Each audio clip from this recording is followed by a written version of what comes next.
Olá pessoal, dando sequência ao conjunto de vídeos que nós estamos gravando nesse período de suspensão das aulas presenciais, eu proponho que neste vídeo, de número 2, nós prossigamos examinando os embargos à execução.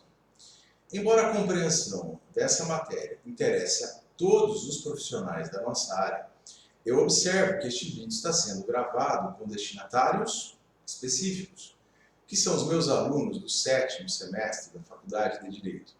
Período este em que eles estudam a disciplina de Direito Processual Civil e, dentro dela, um tema denominado a execução. Bem, dito isto, vamos ao enfrentamento de 4 aspectos relacionados ao assunto, a saber, primeiro, a distribuição da petição inicial dos embargos à execução. Segundo, a apresentação dos embargos, independentemente de prévia garantia do juízo. Terceiro, a competência para conhecer, processar e julgar os embargos à execução. E quarto aspecto, o prazo para o manejo desse instrumento processual de defesa do executado. Mas vamos seguir aqui a ordem de análises que eu acabei de propor. Começando pela distribuição da petição inicial dos embargos. Vejam, como procurei mostrar no vídeo anterior, os embargos à execução têm natureza jurídica de ação de conhecimento, manejada pelo executado em face do exequente contra o processo de execução. E é justamente por isso que o manejo dos embargos torna necessária a construção de uma petição inicial, cujos requisitos, aliás, são basicamente aqueles relacionados nos artigos 319 e 320 do CPC. Bem, construída a petição inicial dos embargos, ela precisa ser, então, protocolada. E daí pode surgir a seguinte dúvida. Imaginem que, na comarca onde se processa a execução, existam 2 ou mais juízes com igual competência. Pergunto, neste caso, a petição inicial dos embargos será distribuída livremente e mediante sorteio entre esses diferentes órgãos judiciais, ou será, de outro lado, que a petição inicial dos embargos será distribuída por dependência? Vejam, a resposta é exatamente esta. Vale dizer, a petição inicial dos embargos é distribuída por dependência em relação ao processo de execução. Logo, a distribuição dessa petição inicial é dirigida para o mesmo órgão judicial que processa a execução. E é assim porque o Código de Processo Civil prevê, em regra, uma unidade de competência, estabelecendo que tem competência para conhecer dos embargos o mesmo órgão judicial que está processando a execução. Portanto, o mesmo juiz processa a execução e processa e julga os embargos ofertados contra ela. Legal? Bem, mas olha que interessante. Como também mostrei no vídeo anterior, a petição inicial dos embargos à execução dá origem a novos autos, que são apartados dos autos do processo de execução.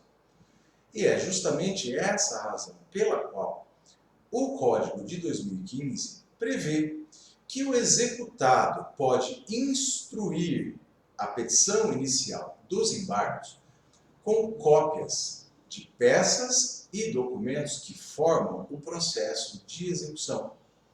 Cópias essas que o advogado do executado pode declarar autênticas sob sua responsabilidade pessoal.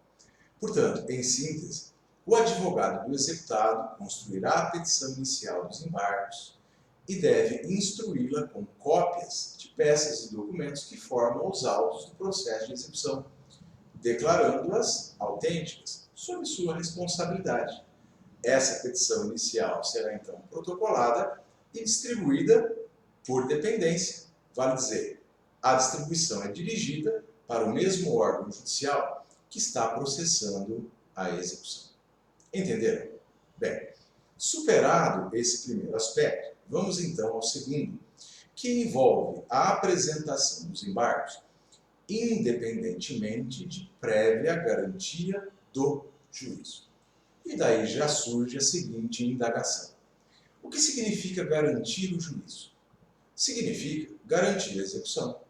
Significa, em igual medida, garantir o pagamento que o exequente pretende obter no processo executivo.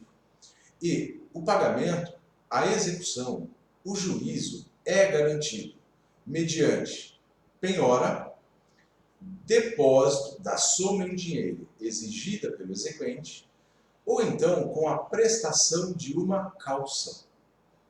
E daí eu pergunto, será que para o executado se defender com embargos, é pressuposto que tenha havido penhora, depósito ou caução? A resposta é não.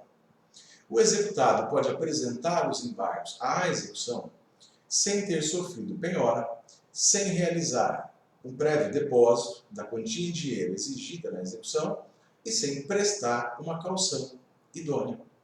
Logo, ele pode embargar livremente, da mesma maneira, aliás, como o réu contesta o processo de conhecimento. Entenderam isso? Bem, mas eu faço aqui o registro de que nem sempre foi assim. Na redação original do Código de Processo Civil de 1973, a apresentação dos embargos à execução estava, assim, condicionada à prévia penhora, ao depósito ou à caução. Mas o Código de 2015, na linha das reformas feitas no Código de 1973, aboliu esse pressuposto, de modo que o curso do processo de execução se tornou bem mais dinâmico. Afinal, o executado pode se defender sem a garantia do juízo, sem assegurar a execução.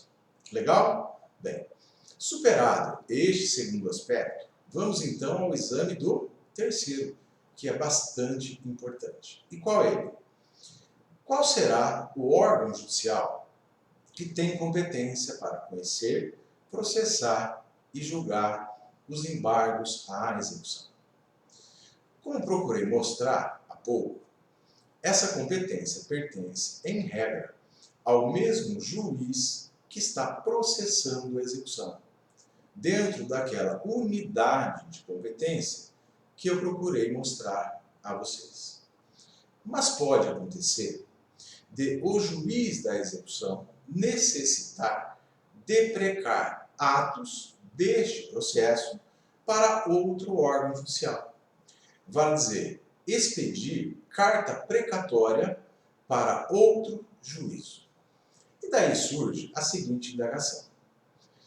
Quando é expedida uma carta precatória, ou, em resumo, na execução por carta, perante qual órgão judicial o executado deve ou pode apresentar os respectivos embargos? Veja, o CPC diz assim: na execução por carta, o executado pode apresentar os respectivos embargos tanto ao juiz deprecante, que é aquele que processa a execução, como também ao juiz deprecado.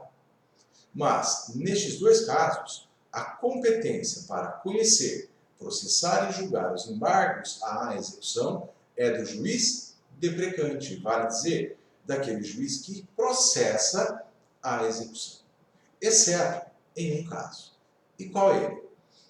Quando o juiz da execução expedir carta precatória para outro órgão judicial, perfeito?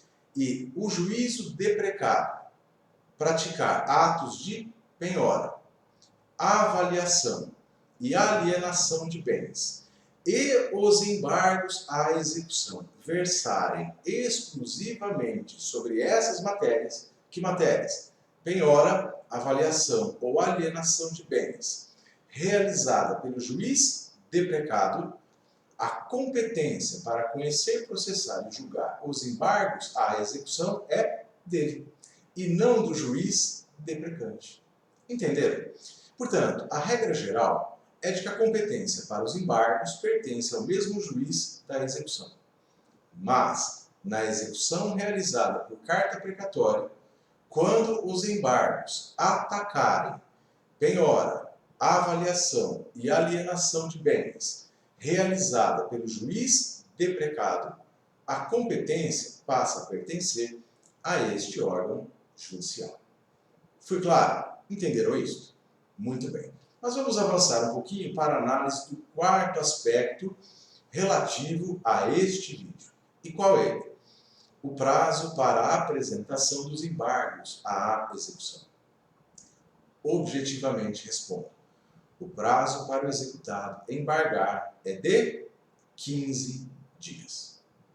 Não confundam o prazo de 15 dias para embargar com o prazo que o executado citado tem para realizar o pagamento, que nós sabemos ser de 3 dias. Ok? Portanto, 3 dias para o executado citado pagar, 15 dias para o executado citado apresentar os seus embargos. Uma outra diferença que nós precisamos fazer diz respeito ao termo inicial desses dois prazos. E por quê? Porque o prazo de 3 dias que o executado tem para realizar o pagamento sob pena de penhora é contado da data em que ocorrer efetivamente a citação. Por sua vez, o prazo que o executado tem, de 15 dias, para apresentar os embargos à execução, deve ser contado da data da juntada do mandado de citação aos autos do processo executivo, ou, conforme o caso, da data da juntada do aviso de recebimento da citação por correio aos autos do processo de execução. Portanto, o prazo de 3 dias para pagamento é da citação. O prazo de 15 dias para embargos é da juntada do AR ou do mandado aos autos do processo executivo. Perfeito? Portanto, lembre-se bem dessa diferença. Mas vamos avançar um pouco mais, ainda dentro desse quarto aspecto. Veja, pode acontecer de existirem 2 ou mais executados. Isto é, pode se formar um litisconsórcio passivo no processo de execução. E daí a pergunta: que prazo têm os executados para a apresentação dos seus embargos? Ora, o prazo é o mesmo, de 15 dias. Mas aqui, este prazo é contado individualmente. Guardem bem, individualmente. De modo que os 15 dias fluem para um executado da data da juntada aos autos da execução, do respectivo aviso de recebimento da citação ou do mandado de sua citação devidamente cumprido. Ao passo que o prazo de 15 dias para o outro executado embargar é contado da respectiva juntada aos autos da execução do comprovante do AR ou então do mandado de citação devidamente cumprido.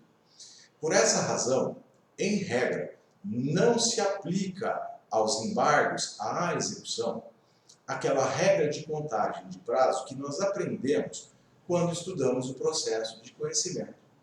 Tudo porque, no processo de conhecimento, quando há litisconsórcio passivo, em regra, o prazo de contestação dos réus conta-se da data da última juntada do AR ou do mandado de citação aos autos.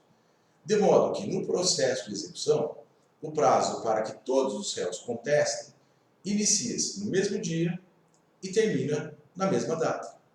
Já o prazo para os executados embargarem a execução é contado individualmente, para cada executado da juntada do respectivo AR ou do respectivo mandado de citação aos autos do processo de execução. Entenderam? Exceto num caso. Vale dizer, existe aqui uma exceção da exceção. Qual é?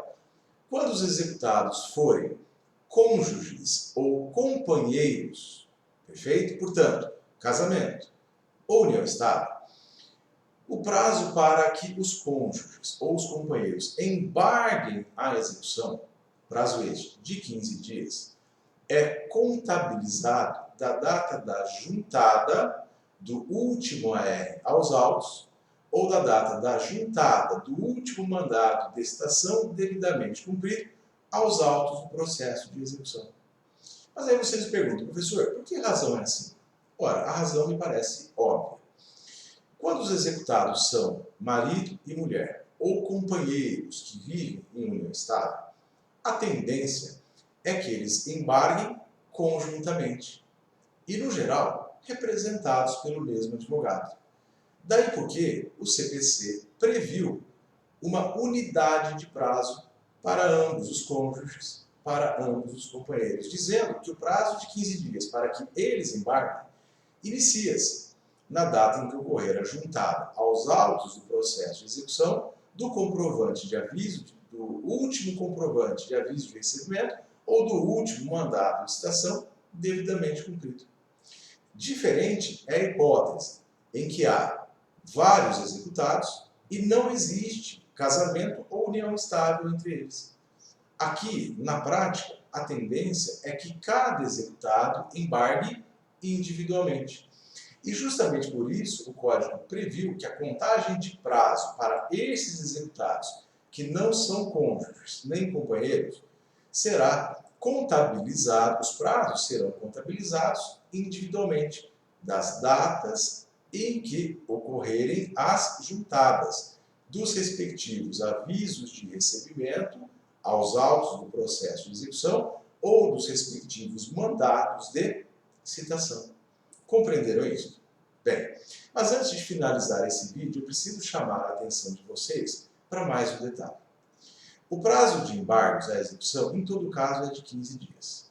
E aqui não se aplica aquela causa de dobra de prazo que existe para o processo de conhecimento quando existem litisconsortes passivos representados por advogados diferentes, de escritórios distintos e o processo tramita em autos físicos. Não.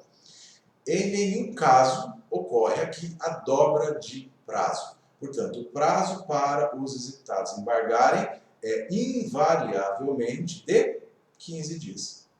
Entenderam isso? Bem, eu penso que com essas considerações nós conseguimos ilustrar bem esses 4 aspectos relacionados aos embargos à execução. Mas como vocês bem sabem, nós não terminamos a análise desse assunto. E para tanto, serão necessários pelo menos mais 2 vídeos que eu me comprometo a postar na sequência. Se vocês gostaram dessa aula e quiserem, podem deixar aí o seu like.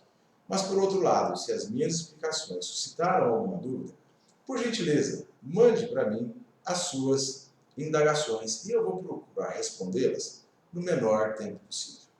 Obrigado pela atenção, pela companhia e aguardem aí atentos o próximo vídeo.